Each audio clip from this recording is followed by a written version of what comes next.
코로나 근원지라고 불렸던 중국은 3년 동안 제로 코로나를 외치며 입출국 통제, 폐쇄 등 모든 교류를 통제해왔습니다. 그러나 지난해 말 중국 당국은 그동안의 방역을 완화 선언을 하고 나섰습니다. 이번 중국의 제로 코로나 포기 선언은 사실상 코로나 바이러스에 대한 방역 실패라고도 볼 수 있을 텐데요. 중국의 제로 코로나 포기 선언 이후 중국 사람들은 자신들을 상대로 사실상 입국을 금지해버린 한국을 겨냥하며 사지도 가지도 않겠다며 노한국, 한국 불매운동을 벌이고 있다고 합니다. 그렇다면 중국에서는 한국 제품들이 점점 보이지 않아야 할 것입니다. 하지만 오히려 이러한 불매운동을 시작하는 와중에 한국의 아이템들의 구매 열풍이 불어 불매운동은커녕 한국 제품이 중국을 점령해 중국 당국은 당혹감을 감추지 못하고 있는데요. 심지어 서로 먼저 차지하겠다며 몸싸움까지 벌이고 있다고 합니다. 이게 어떻게 된 일인지 한번 자세히 알아보도록 하겠습니다. 지난해 말 중국 당국의 방역 규제를 완화하면서 인구 이동에 대한 방역 통제가 전면 해제되었고 개인은 물론 단체 관광까지 허용되었습니다. 그러면서 이제 모든 중국인들이 자유롭게 여행할 수 있게 되었죠. 중국은 해외발 입국자 격리와 PCR 검사를 해제하면서 2020년 초 국경을 폐쇄한 지 3여 년 만에 사실상 국경을 재개방하게 되었고 중국인의 해외 출국 제한 조치도 해제되었는데요. 중국에서 확진자가 급증하는 가운데 중국발 여행객이 크게 늘어날 조짐을 보이자 해외 각국은 재확산을 우려하며 경계 태세를 강화하였습니다. 한국 정부도 코로나 재확산을 막기 위해 2일부터 중국에서 항공편이나 배편으로 입국하는 모든 사람은 PCR 검사를 받도록 조치를 취했는데요. 중국에서 오는 단기 체류 외국인은 입국 즉시 PCR 검사를 받고 검사 결과 확인 시까지 별도의 공간에서 대기해야 하며 내국인이나 장기 체류 외국인은 입국 1일 이내 거주지 보건소에서 검사한 뒤 검사 결과가 나올 때까지 필수로 자택 대기를 해야 합니다. 또 입국자들은 항공기 탑승 시 검역 정보 사전 입력 시스템에 국내 주소지 및 연락처를 등록해야 하는데요. 또 중국발 항공기의 국내 기착지는 인천으로 일원화가 되어 입국 후 PCR 검사는 중국에서 배편으로 국내에 입국하는 하선자에게도 적용하였습니다. 이뿐만 아니라 1월 5일부터 중국발 입국자는 입국 전 검사 결과를 제출하게 되었으며 중국에서 국내에 오는 항공기에 탑승하는 외국인에 대해 탑승 시 48시간 이내 PCR 검사 또는 24시간 이내 전문가용 신속항원 검사 결과 제출을 의무화하였습니다. 또 중국 내 공관을 통한 단기 비자 발급도 제한되었는데요. 비자 발급 제한은 1월 31일까지이며 외교 공무, 필수적 기업 운영, 인도적 사유 등의 목적으로는 비자 발급이 가능하지만 관광 비자 발급은 중단시켰습니다. 이러한 한국 정부가 중국 입국자에 대해 고강도 코로나19 방역 정책을 시행한 것을 두고 한국인과 중국인들의 반응은 극과 극으로 갈렸는데요. 이러한 한국 정부의 조치를 두고 한국인들은 당연히 그렇게 해야 한다. 우리나라가 이번에 대응을 강하게 한 것은 칭찬할 일이다. 중국인들이 오면 코로나가 확산될 게 뻔한데 이번만큼은 방역 성공하자. 라는 반응이지만 중국인들은 일부 국가가 중국인의 입국을 제한하는 것은 위선전 세계 국가가 대부분 방역 조치를 완화하는데 왜 중국만 주요 방역 대상으로 삼고 있는가 불만의 목소리가 커지고 있습니다. 이러한 중국인들의 불만이 커지면서 일부 중국인들은 불매운동까지 주장하기 시작하였는데요. 4일 중국 포털 사이트 바이두와 SNS 웨이보 등에서는 한국 방역 정책에 대한 중국인들의 비난이 쏟아지고 있다고 합니다.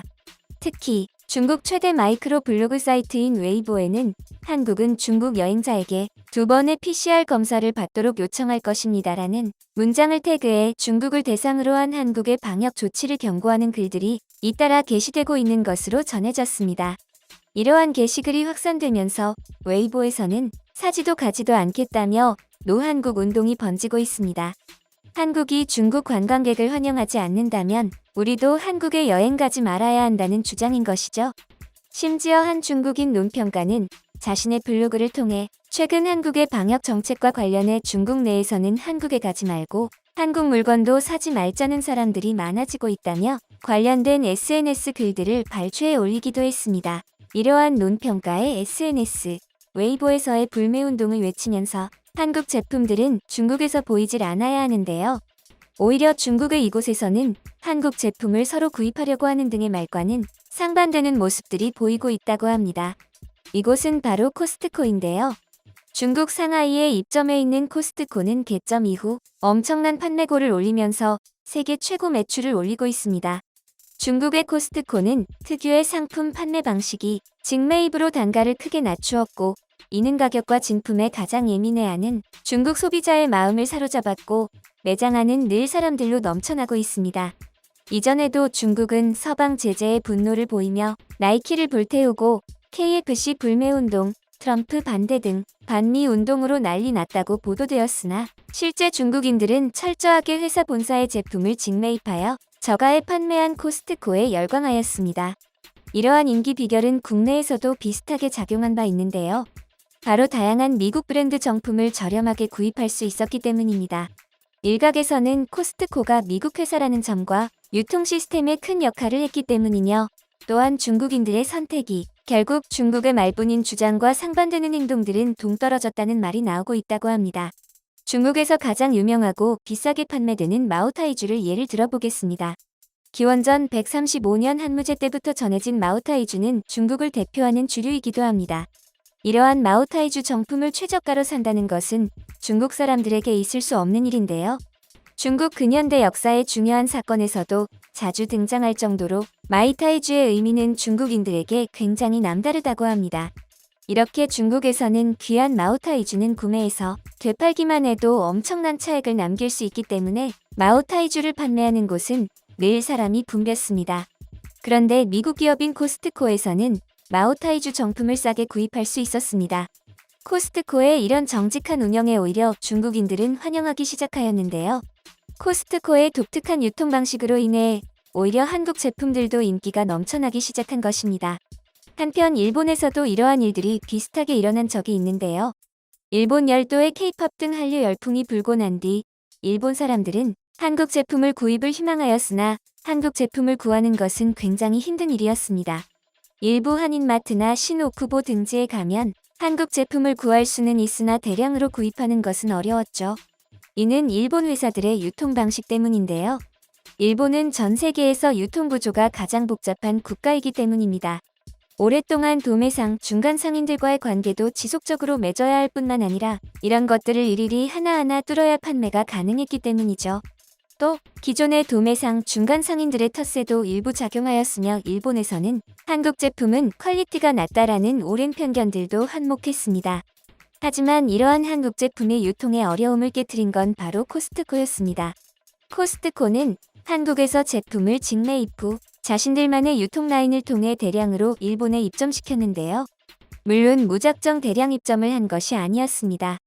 코스트코는 철저한 수요에 대한 분석을 했고, 한국 제품의 수요는 높지만 공급이 절대적으로 부족하다라는 판단을 했다고 합니다.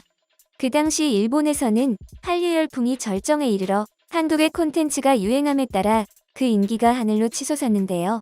그러다 보니 일본 코스트코에 방문하면 한국 음식이나 가전제품을 가장 쉽게 볼 수 있었고, 심지어 TV 판매대에서는 일본의 대표적인 제품인 소니, 파나소닉 등을 모두 제치고 한국의 LG 제품이 진열될 정도였다고 합니다. 또 넷플릭스에서 보던 한국의 각종 음식들을 식품 코너에서 대량으로 그리고 싸게 구입할 수 있게 되었습니다. 일본처럼 중국에서도 이러한 비슷한 일이 벌어졌다는 것입니다. 중국에서는 일본보다 더욱 놀라운 광경들이 목격되었다고 합니다.